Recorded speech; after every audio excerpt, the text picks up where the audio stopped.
It's your brother Kalafa Mikayahu. And got a package today from Buccaneer Knives. Want to send a shout out to Buccaneer Knives, especially James Kajonen over there. He's a very nice guy. Talked to him. He helped me with this, and even on his own without anything, decided to ship it priority because of the situation that happened. But this is something I've been looking forward to. Hear that? Y'all know that. That is the LT Wright GNS walnut scales. You know, olive green liners, 01 tool steel. Excellent blade, excellent knife. I'm not using it for feather sticks today though. Today I'm using it to open another box. So, one of my friends, one of my good friends of many years, one day called me a knife collector. That kind of upset me because I'm more of a knife user. But when I hit milestones in my life and things happen or something changes, I like for my blade to reflect it. And so I'm in a new phase, a new thing, a new frame of mind. I've got some new concepts that I want to see come to reality. And along with that comes a new blade. New wife, new blade, new things. So my last knife was very nice, you know. CPM 3V. It was Reef 4. Great knife. And I got it because of the materials. Look at this. Y'all know what this is. Hey, Buccaneer Knives, little decal there. And of course, this is a Bark River knife. This is my second Bark River knife. My first one was the Denali big camp knife, 8-inch blade. Bad boy. It's done a lot of work for me, and it is the blade that made me really seriously consider that convex is the way.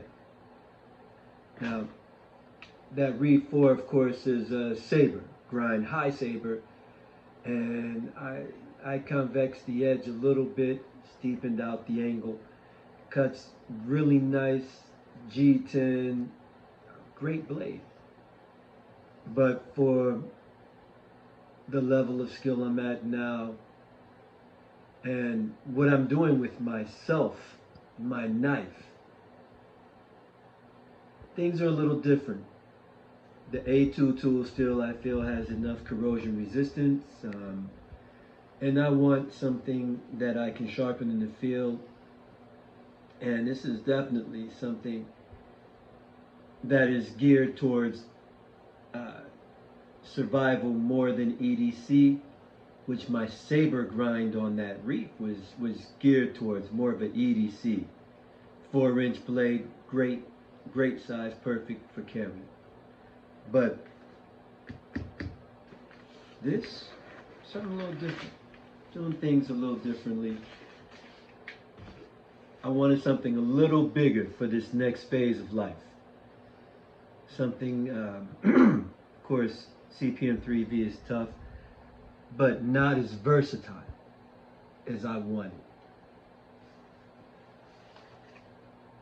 Here it is, Bark River Knives. Now, it took me a minute to choose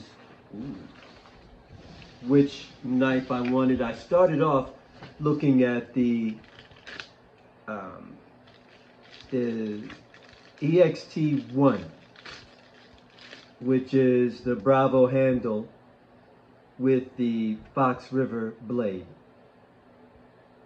I like the lines, and I knew that's something I was looking for. Those lines, that that contouring.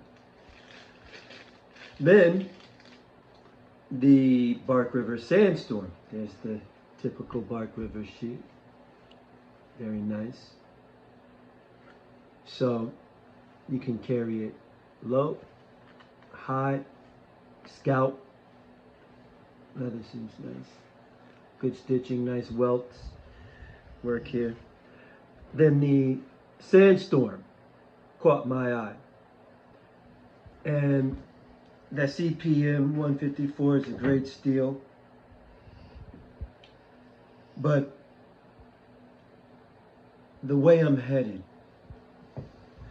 I wanted something that was more of a tool and resembled a more tool style of blade rather than the guards and all that, which were looking a little more militaristic. Because I also looked at the Blackjack M125. But I was nervous that the handle wouldn't be as comfortable. But it still had that A2 steel. And I couldn't really find a lot about this knife. It's not one, nice weight. It's not one of the knives that have a lot of videos out about it. But I had always been interested in the Canadian style blade, but that handle was just such a turnoff. It didn't look comfortable. You never know how finger grooves are going to fit your hand. And it seemed really blocky. And the Tundra is nice, but I didn't consider it because of the length. It's a little short. But when I saw this, ooh, look at those walnut scales. It's gorgeous. Look at the shaping on that. That's nice. Let's see. That feels nice. That is a gray walnut. But when I saw this one, I knew that this was the one.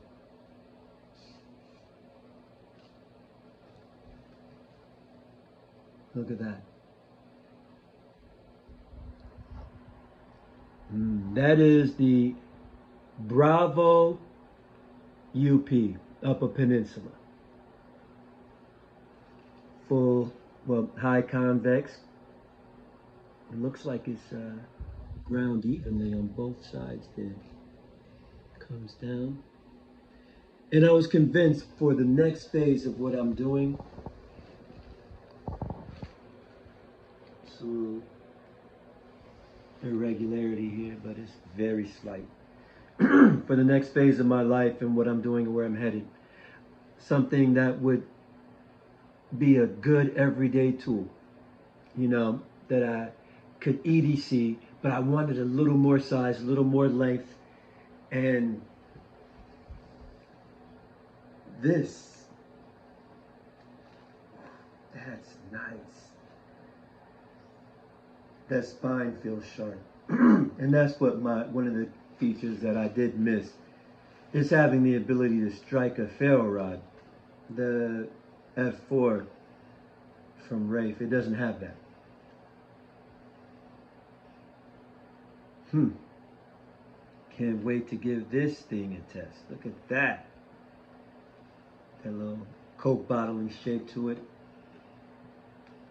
It's got a good fit and finish. Seamless. Very nice blade. Yeah. Maybe at a later date we'll get some footage with this AV in action. That Canadian blade. Beautiful. Well, thank you for joining me.